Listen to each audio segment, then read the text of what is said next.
Welcome back to the STEM Swag podcast. I'm your host, Temple Lester, and I have been plugging people into STEM since I was 9 years old. This podcast is all about exposing our audience to incredible women in STEM. Today, I'll be plugging in Monica Fenderson. Hi. Hi, how are Hi. you doing, Monica? I'm so excited for you to be on my podcast to talk about all the incredible things you do. Awesome. I'm happy to be here and I'm so proud of you and all the things that you've been working on. Amazing, amazing. Thank you. Thank you so much. And so let's go ahead and just get into this. So I know that you're an architect and people know what that means, but what exactly is it that you do? So, that's awesome, an awesome question because I get a lot of people that always ask me, "Are you working on houses or what do you do?" And I think that like what's a typical day? They want to know. I think sometimes even down to my mom was kind of wondering like, "What do you actually do?" But with architecture, it's actually problem solving. So a great deal of my day is actually it's actually create moving using science and problem solving, math, and just trying to figure out how to actually work certain things in a space. So, a great deal of architecture has to deal with buildings, but it also deals with the whole science of the building. So, a lot of times for exams and things like that, to be an architect, you have to know a little bit of everything when you're doing construction. So I always feel that problem solving is one of the biggest components of STEM because no matter your career, you're always trying to solve something. And so, with that being a big part of STEM, which stands for science, technology, engineering, and math, what is your STEM journey? What made you want to become an architect and get into this incredible career?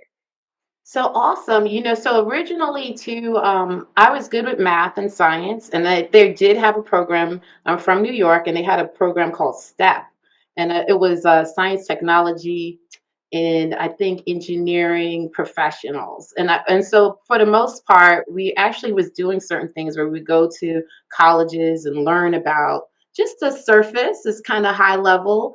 But I think I feel like when I was looking at it on a standpoint, I was always concerned about my community and trying to figure out how do I fix it, especially growing up in the time where I grew up in New York, where it was a lot of just crime and things going on. So, what do I do to fix these buildings that were just dilapidated? And so one of my sisters kind of said, "Oh, maybe you should try architecture or engineering." And so it really was a fluke to do it in college, but I really enjoyed it and I fell in love with being able to listen to my music and draw and then have math and then be able to design and really think out the box. Like, oh my gosh, how am I going to solve poverty or something? And it's like you really try to figure that out. And we do have um, classes that we're just trying to figure out homelessness. Like, this is the like part of your process in the design world. So what it really sounds like is that what made you really get into being an architect is because it would be a way to help you change your community. That is exactly correct. Yeah. And so one thing that I found about architects is that there are over 150,000 of them currently employed in the US and only 23% are women. Yes, and 23% are women, and there's only 500 and probably 90 registered Black women architects right now. My number is 237. And at the time, I think when I was taking the test, somebody was saying it was just 100 or something, and they were like, "Look, there's just 100 people walking in the street." So literally, there's not a lot of us. We are pushing that envelope. We have a lot of platforms that we're pushing that. But the fact is that even though there is only 590 of us, there's not a lot of us that have our own practice. So, me being a part of the National Organization of Minority Architects, it is kind of our platform as a group of us to really push and have camaraderie with each other to talk about our issues and talk about how we want to grow more young Black women architects in the field. Absolutely. And being a CEO yourself that pushes for more Black Americans to get into entrepreneurship, what is that like to kind of get them there and be a part of that alliance? And also talking about how incredible your company is. Awesome.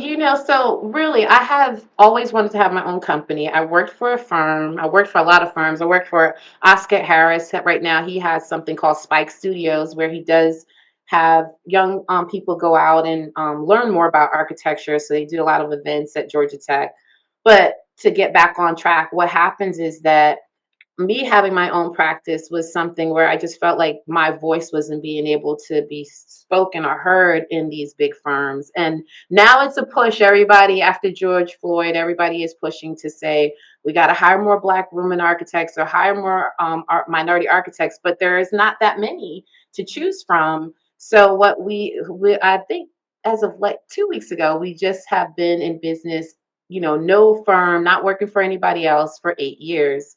And our firm originally was like the community architect. We would do all the churches, the nail salons, the hair salons.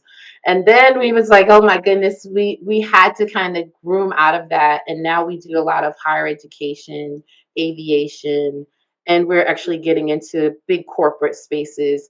But it was really for us, it's important to understand why we need equity in that space, because there are big firms that are making like millions and millions of dollars, and they are pretty much been around since before in like 1939. There's companies that have been around. So when I go against a company trying to win projects that have been around for 100 plus years or 80 years, it's kind of hard to say, oh, I've done this for 8 years, and then somebody's been around for that long. So how do you get those type of projects that can pay young people like yourself? So I think that's the thing, is that now that I create this is something that I could be able to give to you all to have as a base to grow into, because there's not a lot of firms like that for you all to come to and grow into and feel like yourself. Then you're kind of in a hostage space, and we get so many young people that tell me that. So Yeah. And so I thought you face a lot of challenges. One being a minority, not only in your field, but just in general. So, what are some challenges that you have faced as a woman in STEM, as an African American in STEM and architecture? oh gosh, so many. A lot of times, of course, people think you're the secretary, or they think that you're what coming in. The very rare that it's very often that I go to spaces and I'm the only one, like all the time. I'm always going weekend places, and I'm like, I'm the only woman in the room, and having to break the ice and let people understand like I am capable. But I think the most interesting space was when I worked at Gwinnett County in the building department, and just seeing where certain people culturally wasn't used to having to talk to a woman from other countries, and they just didn't understand, like, oh my gosh, like she actually understands this industry. And it took a long time for people to get it, but then when it comes to money, they're just like, oh, listen, like I got to work with her. But I think it was breaking that barrier for them to understand, like, yes, women do it, and it's women of color doing it. And I think that was what really pushed, skyrocketed my business, for me to be that platform for a lot of people just to know, like, yes, we are not just beautiful. We also have some brains, and we also like to dress, and we also like to hang out and have fun. And I think that's okay. And that's why, like, I love your platform, because you also show that it's nothing that we don't have to be introverts. A lot of us can also be people that are, lively and want to have a good time and still are smart, book smart. Absolutely. And my biggest thing about STEM Girl swag is, having fun and showing that you don't have to look like a nerd, or you don't have to be that typical scientist in your lab coat, but you can still love STEM and you're still this fun girl. I love my shoes. I love pop culture. I Yes. love going out and hanging out, but I'm still a nerd deep down. I love STEM, and I promote my platform to increase that inclusivity so people can know that they are capable of doing this without being seen in a way that they don't want to. But I again, love facing it. these challenges, I know that I would feel a certain way. And in the long run, it's a positive outcome of breaking those barriers and changing how people think. But in that moment, how do you really feel? So in that moment, I think the more that people tell me no, the more that I fight. So I think it actually fuels me a little bit. I am probably has a little have a little bit of competitiveness in me, where it's like, if people don't tell me no, then it's like you should not tell me that everything is great. because if you tell me everything is great, I'm like, I don't need a yes person. I need somebody to challenge me. So I think it's more of a challenge. It's more of, even my own peers sometimes kind of wonder, like, oh, how did she get in that space? And it's like, okay, now I'm gonna have to prove you wrong. Like people told me that people usually don't get higher education as people of color. They're like, oh no. But then it's like, I got work with UGA and Georgia Tech. And it's like, okay, so now what? And then it's like, oh, well, they say, not a lot of people do aviation. I'm like, oh, well, we do Delta Sky Club or something. It's like, it's really just pushing that envelope to get more people like to think out of the box, even my own peers, even other African Americans, not to kind of put that settling in your head like they just don't do this for black people. Like I like that just makes me cringe. So that's what probably is more of an ego thing, that I like that, and I like to do it in style, and I like to make sure, when we go, it's like, yep, we're looking good. We're gonna walk in the room, and we want to set the bar for and then for your families and things like that. So I think it's just showing it can be done. Am I angry? Yes, I can be angry, but I have to kind of change that anger. I try to really stay positive. A lot of times, things that Absolutely. most people would be angry about, I'm more so trying to figure out, like, me a lot. I'm very also prayerful to say, you know what, maybe God didn't want me in the room for that, or maybe that wasn't for me. And then a lot of times, it comes out that it really was not for me. So I have to also believe that walk and trust in that it's not anything about the color thing. It's about the fact that that's not for me. And when God opens the door, it's going to prove all those people wrong. That was kind of like hating a little bit. I totally agree. I'm a firm believer in everything happens for a reason. And one of my favorite things that you said is the so now what? So that kind of challenge of like, hey, you said I couldn't do this and now I did it. So what's next? That's Um, right.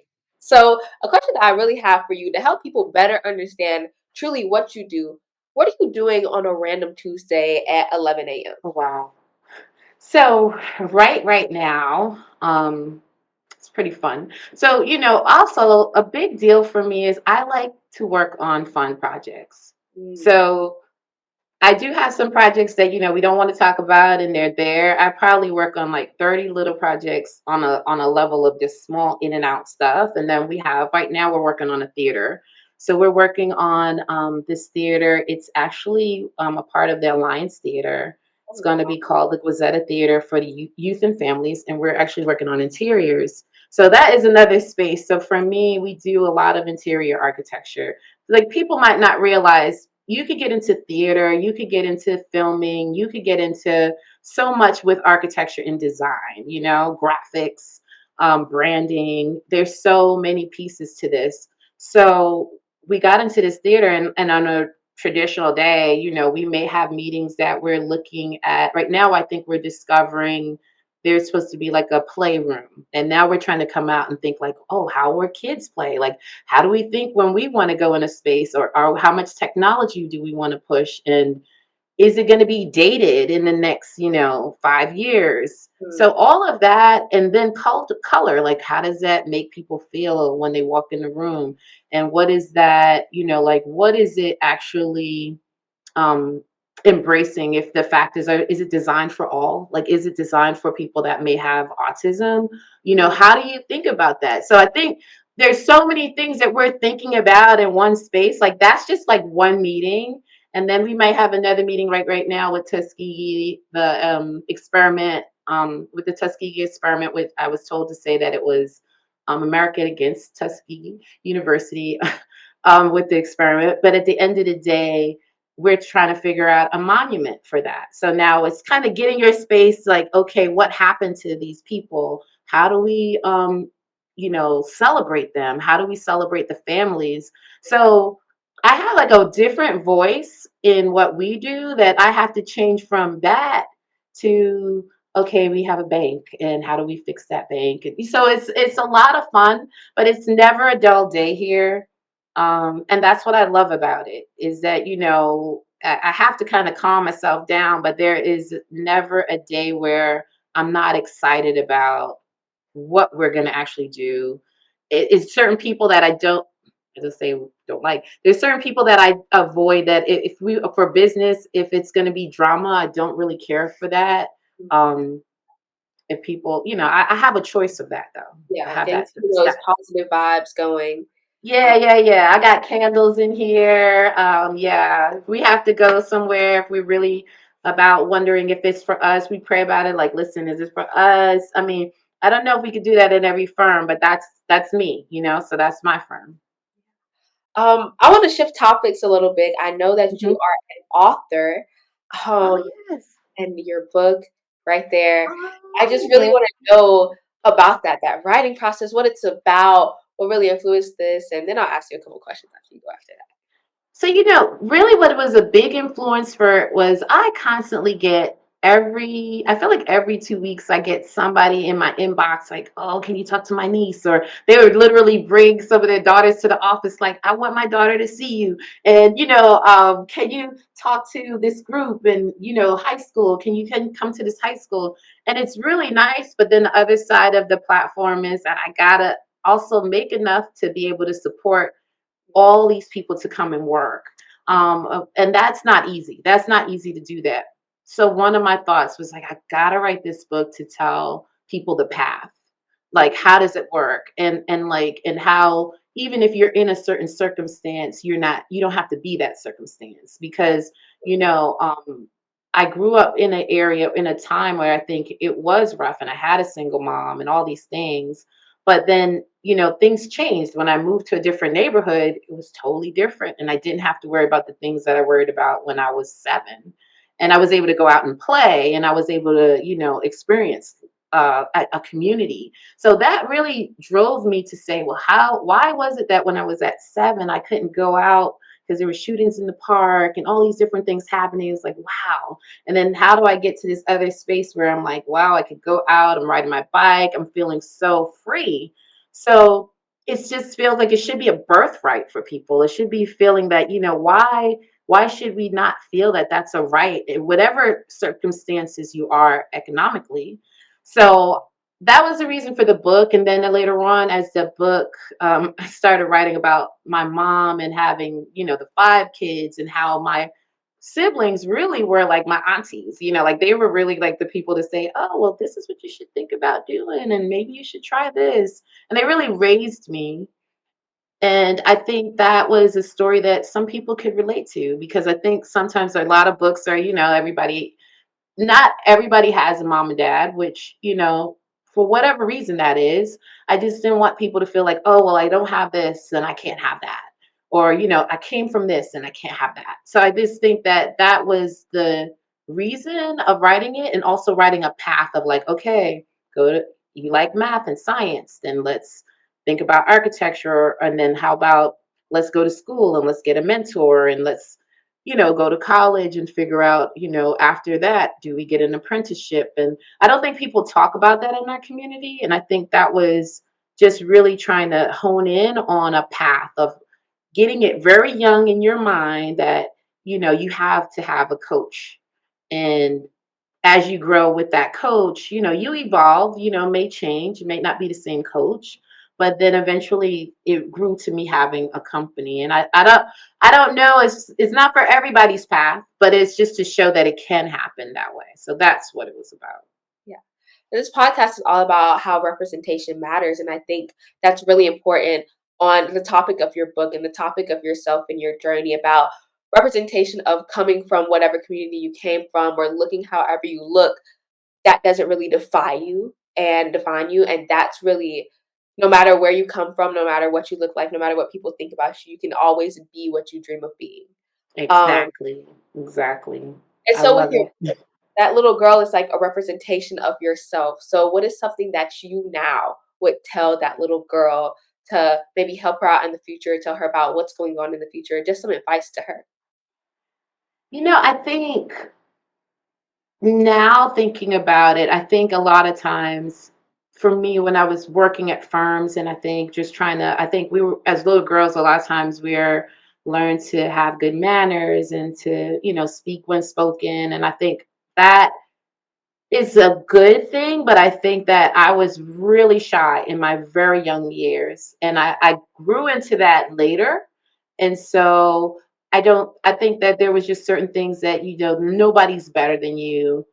You don't have to have that mindset. I think, like, mentally, you have people in your family that might have said, well, this is the way it is, or this culture is smarter than black culture, or this is what we do. And I think that I probably would have shunned it out a little more. You can't help that it's there, but I think that I probably could have challenged it a little bit more, and been a little bit more, I would say, boisterous. But I can be a wreck, somebody to wreck with, like, to be a little pain. But I think that that would have been pushing me more to be a little bit even more stronger as far as pushing, because I think I could have pushed the envelope maybe at your age, where I'm just trying to say, like, let's get a group together of more ladies, and let's try to get more involved with science. So probably would have said that.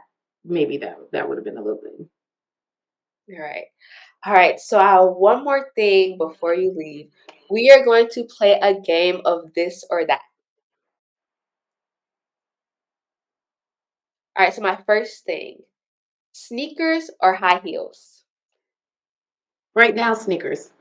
I also use my sneakers thing right here. Yeah, Uh, right now, so I'm a big sneakers. sneaker girl, but I have started to wear heels a little bit more when I go out, and it's kind of fun, but I can't wear them for too long.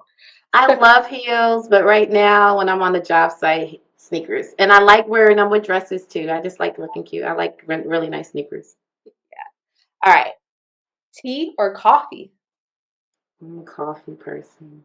Ooh, see, I'm not a caffeine person. Give Coffee. me a sweet I'm a tea. co- Sweet tea. I'm a coffee person. I need to start drinking tea, but I'm a coffee person all day.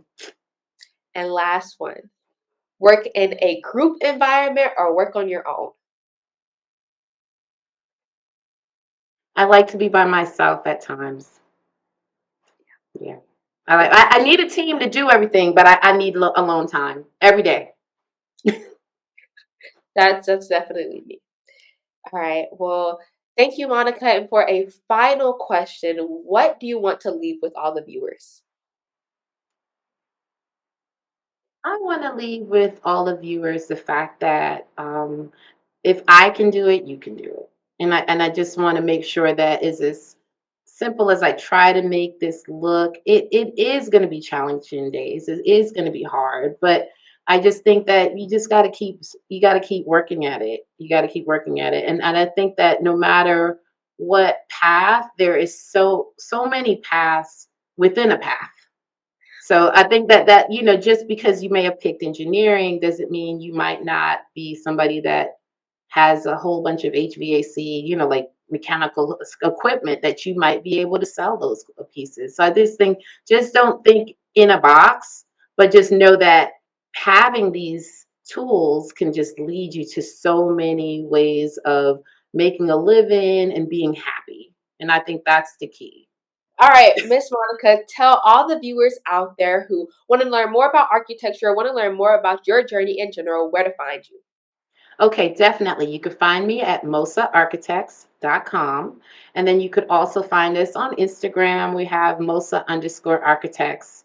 And then for the most part, you'll see us around. We're also trying to help a lot of people in the community with different programs to educate young professionals about, or just young people about architecture. So NOMA, National Organization of Minority Architects, we have so many programs for everyone.